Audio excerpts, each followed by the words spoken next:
بسم الله الرحمن الرحیم. نن زموږ د علم الصرف 134 نمبر درس دی. نن به انشاءالله موږ د رباعي د ابوابو بیان کوو. دې نه مخکې موږ د ثلاثي ابواب ختم کړ، نو په هغې کې شپږ ثلاثي مجرد او 14 پکې رباعي مزید فيه وو. نو هغه 14 او شپږ دا شل ټول د ثلاثي ابوابو. نو ثلاثي شپږ مجرد بابونه دي او 14 د مزید فيه بابونه دي، ثلاثي مزید فيه. نو دا ټول 20 د ثلاثي د مجرد او د مزید فيه 20 ابواب تیر شو، شل ابواب. اوس په موږ د رباعي ابواب وایو چې په فعل ماضي په اوله صيغه کې څلور حروف اصلي وي. څلور حروف اصلي وي نو هغې ته رباعي مجرد وایي. چې یو حرف هم پې زیات نه وي نو رباعي مجرد وي. که چېرته یو حرف نیم پې زیات شي نو رباعي مزید فيه شي بیا هغه. نو اوس وایي د ثلاثي مجردو څلور ابواب دي. د ثلاثي مجردو څلور ابواب دي. ابواب د باب جمع ده، نو څلور بابونه دي. د رباعي مجرد څلور بابونه دي. د رباعي مجرد څلور بابونه دي. یو باب پکې رباعي مجرد دی چې په فعل ماضي اوله صيغه کې صرف څلور حروف دي، زیاتې پکې یو حرف هم نشته، نو هغې ته رباعي مجرد وایي. او باقي درې ابواب د رباعي مزید فيه دي، یعنی څلور حروف پکې اصلي دي او په دې څلور حروفو نه پکې زاید هم وي، نو هغې ته رباعي مزید فيه وایي. او چې بالکل څلور حروف وي پکې په حروف اصلي او زاید پکې یو حرف هم نه وي، نو هغې ته رباعي مجرد وایي. او چې هغه څلور حروف اصلي وي یو پکې زاید وي یا دوه پکې زاید وي، نو هغې ته رباعي مزید فيه وایي. د رباعي مجرد باب صرف صغیر. اول باب صرف صغیر، فعللتن لکه بعثرتن. بعثرتن نو د دې بعثرتن ډېرې معنی دي. یو معنی پکې خورول هم دي، خورول یعنی اردو کې وایي بکیر نه خورول. ټیک شو دي. نو د بعثره دا با عین ثا او را دا پکې حروف اصلي دي. ټیک شو. نو دا بعثرتن مصدر دی. نو بعثره وګورئ، دا بعثره با عین ثا را. بعثره یعنی فعلل فاعین او دوه لامونه. په رباعي مجرد کې فاعین او دوه لامونه وي، او ثلاثي مجرد کې فاعین او یو لام وي، یعنی فعله. او چې کوم رباعي وي نو هغه فعلل. نو دا وګوره بعثره لکه فعلل. نو دا بعثره فعل ماضي معروف صيغه ده. یبعثر دا فعل مضارع معروف صيغه ده. بعثرتن دای مصدر دی. بعثرتن بس مصدر معروف. فهو مبعثر معنی نه خورولو والا، دا اسم فاعل دی. دا مبعثر چې دی دا اسم فاعل دی، اسم فاعل. ٹھیک شو. نو بعثر یبعثر بعثرتن فهو مبعثر. وبعثر دا فعل ماضی مجهول دی. بعثر فعل ماضی مجهول. یبعثر فعل مضارع مجهول. بعثر فعل ماضی مجهول، یبعثر فعل مضارع مجهول. بعثرتن دا مصدر مجهول دی. ما مخکې په درسونو کې ویلو چې کله د مصدر نه مخکې مجهول صيغې وي نو دا مصدر به هم د مجهول وي، او کله چې د مصدر نه مخکې د معروف صيغې وي نو هغه مصدر به هم د معروف وي. نو وبعثر یبعثر بعثرتن فذاک مبعثر.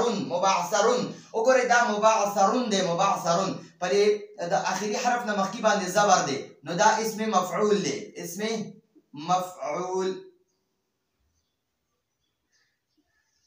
اسم مفعول. او چې کله د اخري حرف نه مخکې باندې زیر وي نو دا به اسم فاعل وي. ٹھیک شو. په اخري حرف نه مخکې باندې زیر وي مبعثر معنی ده خورولو والا. او مبعثر چې کوم څیز خور شوی وي دا اسم مفعول دی.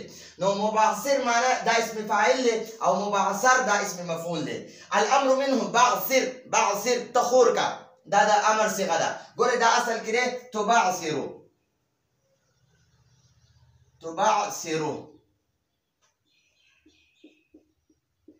تبعثرو. نو دنه چې کله موږ د امر صيغه جوړو اول به علامت مضارع تا ختمه کو، چې تام ته ختمه کا اخري حرف به ساکن کو. نو بیا شروع کې وګوره، که په شروع کې اولنی حرف ساکن وي نو بیا به ورسره حمزه لګي، او که اولنی حرف ساکن نه وي په خپل حال به پرېږدي، بس پرېږدي.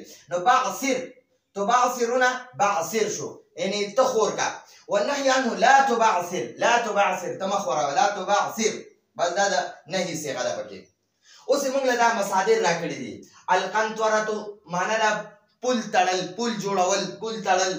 الزعفرة زعفران سر رنگ کول یو سیز، العسکرة لخکر تیارول، الدحرجة رغړول د بره ځای یو سیز داسې رغړولو ته لوړکانه وایي، عربۍ کې اردو کې ورته لوړکانه وایي، عربۍ کې ورته دحرجه وایي، دحرجه. ٹھیک شو. نو دا څلور مصادر موږ له راکړي دي، وایي تاسو د دې دغه وکړئ، صرف صغیر وکړئ. نو القنطرة د ده به د بعثره په شان دی، د ده به صرف صغیر وکړو. نو قنطره یقنطر قنطرة، قنطرة فعل ماضي، یقنطر فعل مضارع معروف، او قنطرة مصدر معروف. فهو مقنطر، مقنطر اسم فاعل دی. وقنطر دا ماضي مجهول ده، یقنطر دا مضارع مجهول ده، قنطرة مصدر مجهول. فذاك مقنطر، دا مقنطر اسم مفعول دی. الامر منه قنطر، الامر منه قنطر تپل اتړه، دا د امر صيغه ده. والنهي عنه لا تقنطر تپل متړه. دا اوس د زعفرة معنا ده په زعفرانو سره یو سیز رنګ کول. ٹھیک شو. نو زعفر یزعفر زعفرة فهو مزعفر، وزعفر یزعفر زعفرة فذاك مزعفر.